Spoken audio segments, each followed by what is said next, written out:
the correlation of every phase of every kind of reality that is, or was, or could be in the entirety of infinity. The Supreme Being is not only spirit, but also mind and power and experience. The ultimate is all this and much more, while in the conjoined concept of the oneness of the deity, universal and unqualified absolutes, there is included the absolute finality of all reality realization. In the union of the supreme, ultimate, and the complete absolute, there could occur the functional reassembly of those aspects of infinity which were originally segmentalized by the I Am, and which resulted in the appearance of the seven absolutes of infinity. Though the universe philosophers deem this to be a most remote probability, still we often ask this question: if the second level of the Trinity of Trinities could ever achieve Trinity unity, what then would transpire as a consequence of such deity unity? We do not know, but we are confident that it would lead directly to the realization of the I Am as an experiential attainable.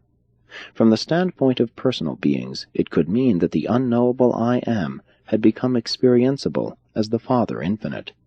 What these absolute destinies might mean from a non-personal standpoint is another matter, and one which only eternity could possibly clarify. But as we view these remote eventualities as personal creatures, we deduce that the final destiny of all personalities is the final knowing of the universal Father of these self-same personalities. As we philosophically conceive of the I Am in past eternity, he is alone. There is none beside him. Looking forward into future eternity, we do not see that the I Am could possibly change as an existential, but we are inclined to forecast a vast experiential difference. Such a concept of the I Am implies full self-realization. It embraces that limitless galaxy of personalities who have become volitional participants in the self-revelation of the I Am, and who will remain eternally as absolute volitional parts of the totality of infinity, final sons of the Absolute Father. 9. Existential infinite unification. In the concept of the Trinity of Trinities, we postulate the possible experiential unification of limitless reality, and we sometimes theorize that all this may happen in the utter remoteness of far distant eternity.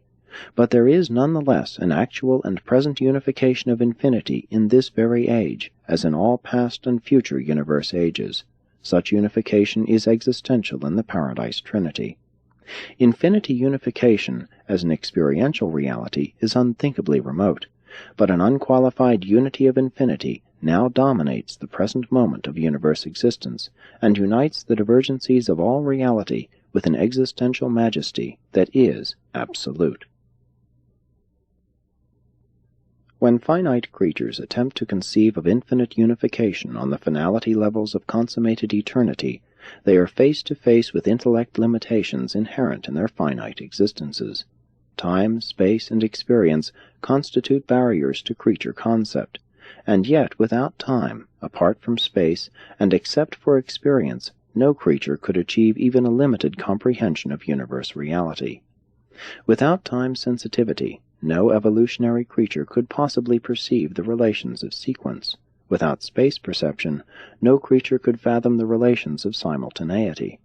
Without experience, no evolutionary creature could even exist. Only the seven absolutes of infinity really transcend experience, and even these may be experiential in certain phases. Time, space, and experience are man's greatest aids to relative reality perception, and yet his most formidable obstacles to complete reality perception. Mortals and many other universe creatures find it necessary to think of potentials as being actualized in space and evolving to fruition in time. But this entire process is a time-space phenomenon which does not actually take place on Paradise and in eternity.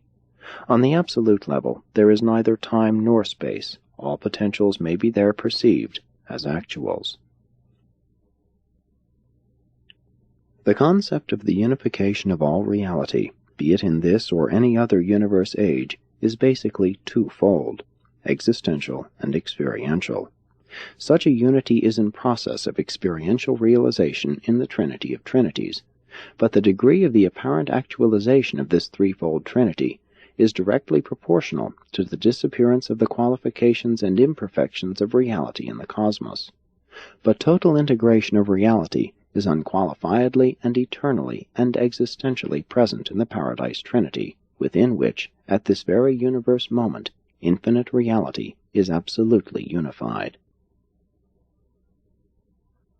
The paradox created by the experiential and the existential viewpoints is inevitable, and is predicated in part on the fact that the Paradise Trinity and the Trinity of Trinities are each an eternity relationship which mortals can only perceive as a time-space relativity.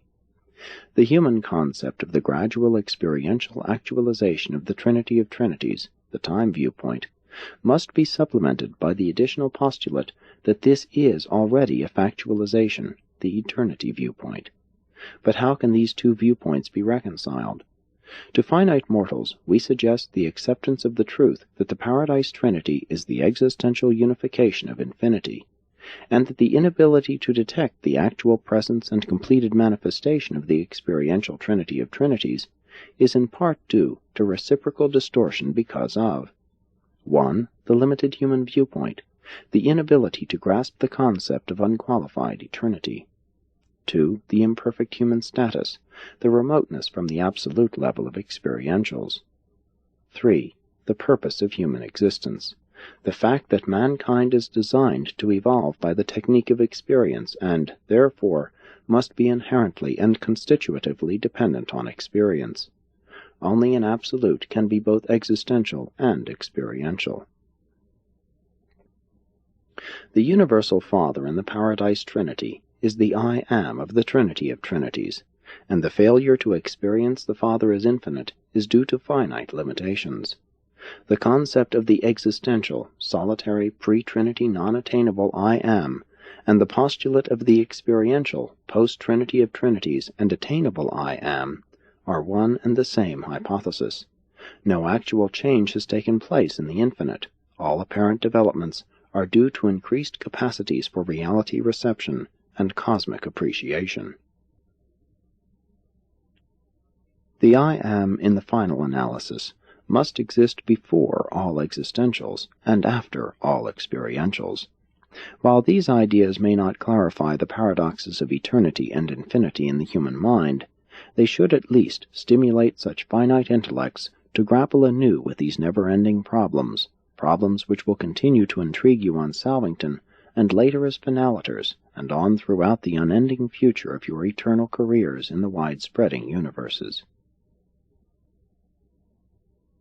Sooner or later, all universe personalities begin to realize that the final quest of eternity is the endless exploration of infinity, the never-ending voyage of discovery into the absoluteness of the first source and center. Sooner or later we all become aware that all creature growth is proportional to Father identification. We arrive at the understanding that living the will of God is the eternal passport to the endless possibility of infinity itself. Mortals will sometime realize that success in the quest of the infinite is directly proportional to the achievement of Father-likeness, and that in this universe age the realities of the Father are revealed within the qualities of divinity.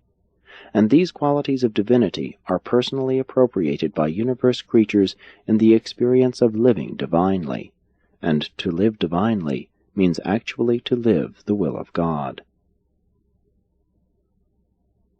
To material, evolutionary, finite creatures, a life predicated on the living of the Father's will leads directly to the attainment of spirit supremacy in the personality arena, and brings such creatures one step nearer the comprehension of the Father infinite. Such a Father life is one predicated on truth, sensitive to beauty, and dominated by goodness. Such a God-knowing person is inwardly illuminated by worship, and outwardly devoted to the wholehearted service of the universal brotherhood of all personalities, a service ministry which is filled with mercy and motivated by love, while all these life qualities are unified in the evolving personality on ever-ascending levels of cosmic wisdom, self-realization, God-finding, and Father worship. Presented by a Melchizedek of Nebadon.